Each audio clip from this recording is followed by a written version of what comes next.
दोस्तों नमस्कार। आज हमारे चैनल पे आने वाले सीटेट परीक्षाओं के लिए एसएसटी का क्लास शुरू हो रहा है। एक बात जान लीजिए, हमारे चैनल पे कोई बकवास नहीं होगा। हम समय के महत्व को समझते हैं और कम समय में ज़्यादा कंटेंट आपको पढ़ाने का प्रयास किया जाएगा। चलिए शुरू करते हैं, लेकिन इससे पहले हमारे चैनल को आप सब्सक्राइब ज़रूर कर लें, दोस्तों के साथ शेयर करना और वीडियो को लाइक करना न भूलें। चलिए शुरू करते हैं। पहला सवाल है, प्राचीन काल में सिल्क रूट शब्द संबंधित है।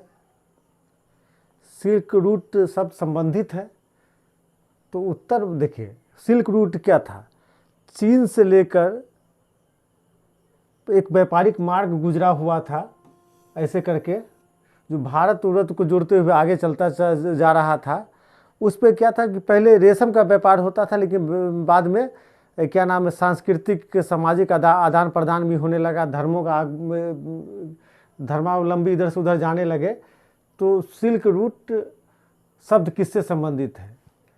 तो पहला ऑप्शन है, चीन से दूसरे देशों में रेशमी कपड़ों को ले जाने वाला व्यापारियों का यात्रा मार्ग। ये सही होना चाहिए।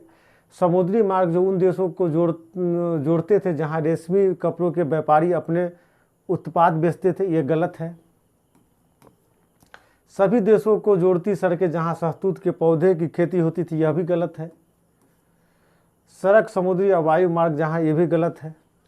देखिए, सिल्क रूट रेशम, प्रारंभिक स्टेज में रेशम का व्यापार होता था। रेशम का लगभग सिल्क रूट 6500 किलोमीटर लंबा था, समझे ना। चीन से होते हुए भारत का जो सिक्किम है, तिब्बत और लद्दाख आदि को जोड़ते हुए आगे चला गया था सिल्क रूट। भारत के जो कनिष्क शासक थे कुषाण वंश के, उनका सिल्क रूट पर कब्जा हुआ करता था। तो आंसर हो जाएगा ये, चीन से दूसरे देशों में रेशमी कपड़ों को ले जाने वाला व्यापारियों का यात्रा मार्ग। नेक्स्ट, कौन से देशांतर को भारत के लिए मानक यामयोत्तर माना गया है? मतलब जो समय रेखा है भारत का कौन सा है? आप जानते हैं कि समय रेखा जो होता है 0 डिग्री है। 0 डिग्री से मापा जाता है। भारत जो है इस कोने में है, माने पूरब की तरफ है। तो भारत में जो समय रेखा है इस लाइन से 5.5 घंटा आगे है। तो देखिए, उत्तर हो जाएगा 84/1/2 डिग्री। उत्तर हो जाएगा इसमें डी। उत्तर हो जाएगा डी। चलिए आगे बढ़ते हैं। भारतीय संविधान एक जीवंत दस्तावेज है। इस वाक्यांश से क्या पर्याय है? इस वाक्यांश से क्या पर्याय है? देखिए, सीटेट का जो एसएसटी होता है थोड़ा कठिन होता है, कॉन्सेप्चुअल होता है। आप याद करके नहीं जा सकते हैं, आपको समझ है तभी बना सकते हैं। भारतीय संविधान एक जीवंत दस्तावेज है, इस वाक्यांश से क्या है? तो संविधान जीवन के अधिकारों को एक मौलिक अधिकार के रूप में सुनिश्चित करता है। तो देखिए, सभी अधिकारों को मौलिक अधिकार के रूप में सुनिश्चित नहीं करता है, इसलिए इसको काट दीजिए। संविधान का गठन भारत के वास्तविक लोगों द्वारा किया गया था, न कि उससे बाहर से थोपा गया था, ये सही हो सकता है। आगे भी ऑप्शन देख सकते हैं। संविधान लोगों को बदलती परिस्थितियों के रूप ढलते हुए उनके जीवन में वास्तविक अर्थ रखता है, यह भी सही हो सकता है। संविधान एक पावन दस्तावेज है और इसलिए यह जीवित गुरु समान है। देखिए, आंशिक तौर पर यह भी सही हो सकता है, लेकिन भारतीय संविधान जो है उसका जो मतलब एक वास्तविक चित्रण है सी ऑप्शन में। संविधान लोगों को बदलती परिस्थितियों के अनुरूप ढलते हुए उनके जीवन में वास्तविक अर्थ रखता है। चलिए आगे बढ़ते हैं। अगला है, एक अध्यापिका अपील व्यवस्था को पढ़ाते हुए छात्रों से न्यायालयों में अपील के अनुक्रम में उन्हें न्यायालयों में ले जाने का वचन देती है। इसके अनुसार विद्यार्थियों द्वारा विभिन्न न्यायालयों में जाने का क्रम क्या होगा? मतलब किसी छात्र को आप कहते हैं कि आप कोर्ट में जाके अपील करें, तो कोर्ट में जाके अपील करें तो निचली अदालत है जो जिला स्तर पे है, उच्च न्यायालय है, उच्चतम न्यायालय है। तो अपील कहाँ किया जाएगा, सबसे पहले क्या क्रम होगा? तो ऑप्शन देख लेते हैं कि सबसे पहले निचली अदालत में, तब उच्च न्यायालय में, तब सर्वोच्च न्यायालय में, या पहले उच्च न्यायालय में या सर्वोच्च न्यायालय में या जिला न्यायालय में, या निचली अदालत, सर्वोच्च न्यायालय या उच्च न्यायालय में, या जिला न्यायालय, उच्च न्यायालय या निचली अदालत में। देखिए दोस्तों, सबसे पहले जब आप अपील करेंगे तो निचली अदालत में जाना पड़ता है। न्यायालय व्यवस्था में बता देते निचली अदालत में, वहाँ से आपको हाई कोर्ट जाने का अधिकार है, उच्च न्यायालय, फिर वहाँ से उच्चतम या सर्वोच्च न्यायालय, जिसको सर्वोच्च न्यायालय कहते हैं, उसमें जाने का। तो पहले निचली अदालत में जाएगा, तब उच्च न्यायालय में जाएगा, तब सर्वोच्च न्यायालय में जाएगा। तो ऑप्शन जो है इसमें ये सही हो जाएगा। पहले निचली, तब हाई कोर्ट, पहले लोअर कोर्ट, तब हाई कोर्ट, तब सुप्रीम कोर्ट। LHS ये क्रम होना चाहिए। LHS, lower court, high court और सुप्रीम कोर्ट। आगे बढ़ते हैं। अकबर के सर्वत्र शांति विचार का उदय हुआ क्योंकि, देखिए अकबर में जो सर्वधर्म समभाव का जो भाव उत्पन्न होता है, उसका कारण था, सिंपल समझ जाइए, कि अकबर सभी धर्मों के धर्मावलंबी से बातचीत करने लगा और सभी धर्मों को समझने लगा। तो अकबर के सर्वत्र शांति विचारों का उदय का कारण क्या था? उसे विभिन्न धर्मों और उनके रीति रिवाजों में रुचि थी। एक ऑप्शन हो गया। वह धर्म और धर्म मुखियों पर नियंत्रण करना चाहता था, एकदम नहीं, एकदम गलत है ये। वह राजनीतिक संघर्ष समाप्त करना चाहता था, एकदम गलत है, क्योंकि जब यह विचार आया तो भारत में मुगल सर्वशक्तिमान था, एकदम गलत है। वह अपने उत्तराधिकारियों के लिए एक शांतिपूर्ण साम्राज्य बनाना चाहता था, यह गलत है। तो उत्तर हो जाएगा ए। उसे विभिन्न धर्मों और उनके रीति रिवाजों में रुचि थी। सुलह ए कुल की नीति अकबर ने इसीलिए लागू किया था। आगे बढ़िए। एक महापाषाण कब्र में 2 कंकालों के अवशेष थे। इन दोनों में से महिला के कंकाल का अनुमान लगाने हेतु पहले बता देते हैं, जो भी ऑप्शन हो, महिला का कंकाल होगा कैसा? आप एक बात बताइए, महिला का कंकाल कैसा होगा? महिला का जो शारीरिक बनावट है, उसमें हड्डी की जो संरचना है वो अलग होती है। एक बात याद रख लीजिए, लंबाई पुरुषों की अपेक्षा कम होती है। ऑप्शन देखते हैं क्या है। हड्डियों की संरचना, कंकालों के साथ मिले आभूषण, कंकालों के आकार, कंकालों के साथ मिले खाना पकाने के बर्तन। देखिए, हड्डियों की संरचना में अंतर होता है। आप जो समान बोलचाल की भाषा, समान आप जब मार्केट में निकलते हैं, आप देखेंगे कि लड़कियों के या महिलाओं का जो आकार है वो अलग टाइप का होता है, पुरुषों का आकार अलग टाइप का होता है। तो हड्डियों की संरचना में अंतर होता है, ये तो सही है। कंकालों के साथ मिले आभूषण, भैया क्या पुरुष के साथ आभूषण नहीं दिया जा सकता है? ये कोई बात है कि महिला के कंकालों के साथ ही आभूषण होगा? तो ये गलत है। कंकालों के आकार, देखिए सही होगा। हम बोले ना कि बनावट और संरचना, ये आकार दोनों में अंतर होता है, तो ये सही होगा। कंकालों के साथ मिले खाना पकाने के बर्तन, क्या पुरुष खाना बनाना नहीं जानता है? तो ये सही है और सी सही, मतलब ये ऑप्शन हो जाएगा। ये सही है और सी सही है, तो ऑप्शन आपका ये है, ये सही हो जाएगा। अब महिलाओं का आकार देखते हैं और संरचना देखते हैं। संरचना अलग होती है। महिला का जो कद काठी होता है पतला होता है, पुरुष का चौड़ा चेस्ट चौड़ा होता है। तो आकार भी है और संरचना भी अंतर है, आकार में भी अंतर है, इसलिए ये ऑप्शन हो जाएगा। देखिए, सी टेट का SST आप डट के नहीं पढ़ सकते, कॉन्सेप्ट होना चाहिए। NCERT आपको पढ़नी ही होगी, पढ़ना चाहिए। कॉन्सेप्ट डेवलप होगा तभी आंसर देंगे, ऐसे आंसर देना मुश्किल है। NCERT जरूर पढ़िए। हमारी कोशिश है कि आपको हम समझा के पढ़ाए। बहुत ज़्यादा समझा भी नहीं सकते हैं, 15 क्वेश्चन के सवालों में बहुत समय लग जाएगा। तो आप NCERT जरूर पढ़ें और मेरे साथ जुड़े रहें। कोशिश होगी कि आपको ज़्यादा से ज़्यादा आप सवाल सही बना पाए। अगला सवाल है, भारतीय लोकतंत्र के संदर्भ में निम्नलिखित में से कौन सा कथन गलत है?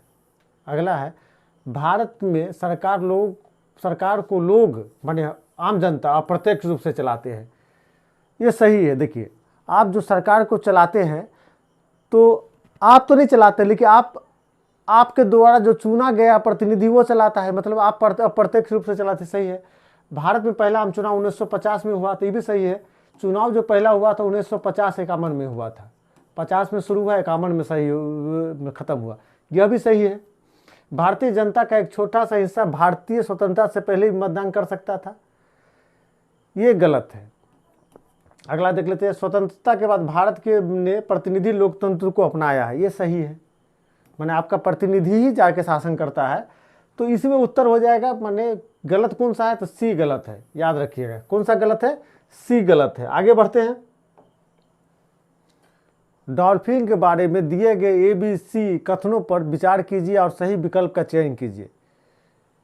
गंगा और ब्रह्मपुत्र नदी के अलवण, माने जो पानी नमकीन न हो, अलवण जल में डॉल्फिन पाई जाती है। गंगा ब्रह्मपुत्र में तो डॉल्फिन पाई जाती है, और वहाँ का जो पानी मीठा पानी, माने नमकीन पानी नहीं है, तो ये तो सही हो गया। डॉल्फिन अभयारण्य बिहार राज्य में अवस्थित है, तो यह भी सही है। तीसरा, डॉल्फिन की उपस्थिति से जल की शुद्धता का पता चलता है, यह भी सही है। तो आपका इसमें उत्तर हो जाएगा।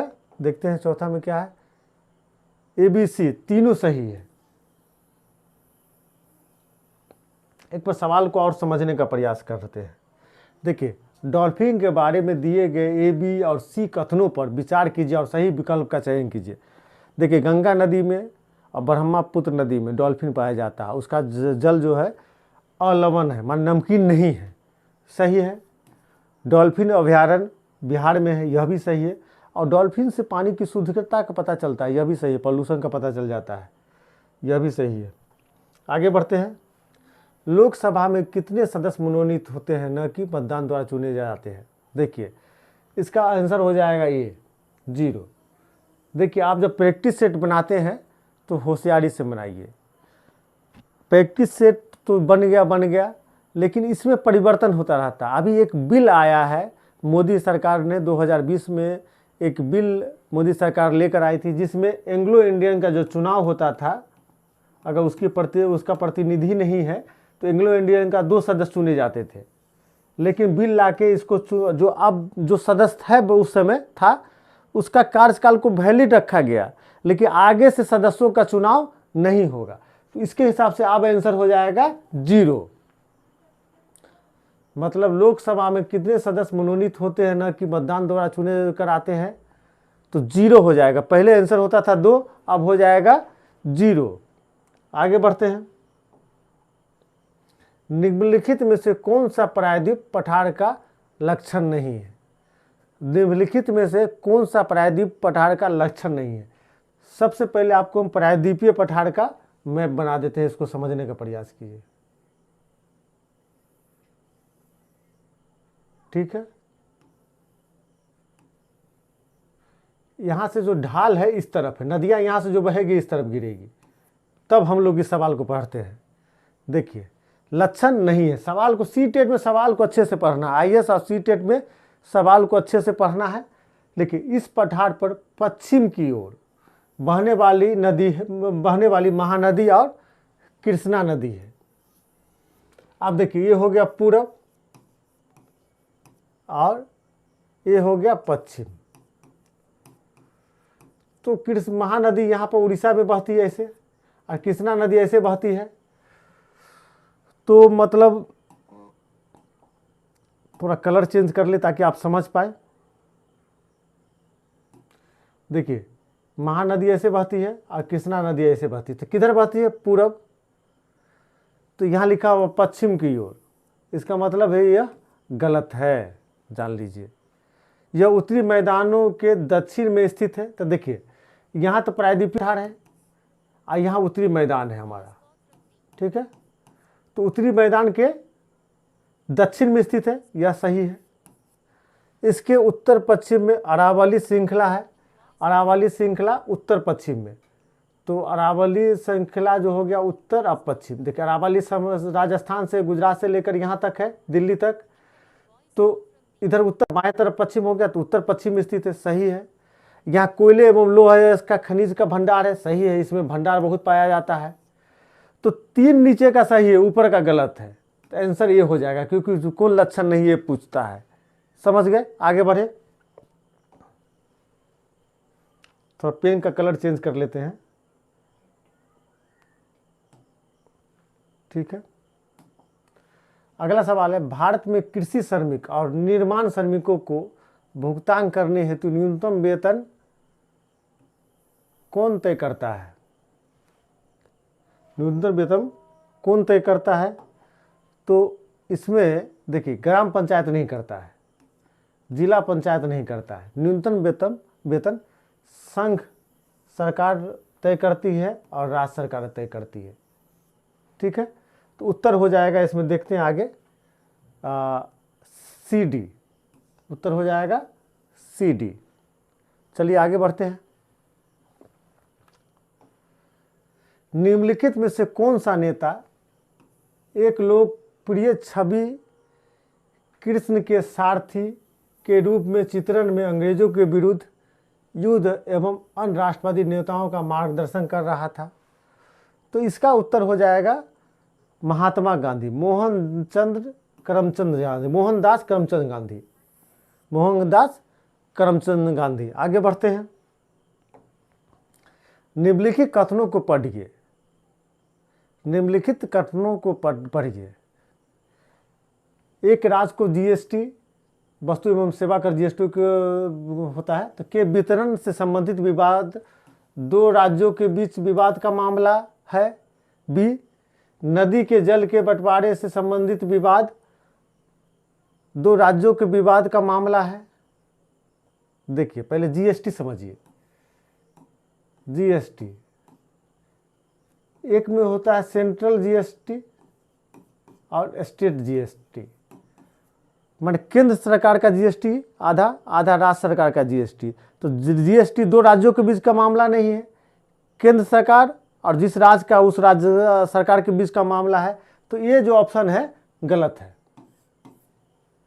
नदी के जल के बंटवारे से संबंधित विवादों को 2 राज्यों के बीच का विवाद है, एकदम ये सही है। उत्तर हो जाएगा केवल बी सही है, क्योंकि देखिए कोई नदी बहती है तो 2 राज्यों के बीच बहती है तो विवाद है। जीएसटी का जो बंटवारा होता है केंद्र सरकार और राज्य सरकार में के बीच होता है, जबकि वहाँ लिखा हुआ था राज्य सरकार, तो गलत है। तो पहला ऑप्शन गलत है, दूसरा सही है, तो बी आंसर हो जाएगा। आगे बढ़ते हैं। निम्नलिखित महाद्वीपों को आकार के अवरोही क्रम में लिखिए। दक्षिण अमेरिका,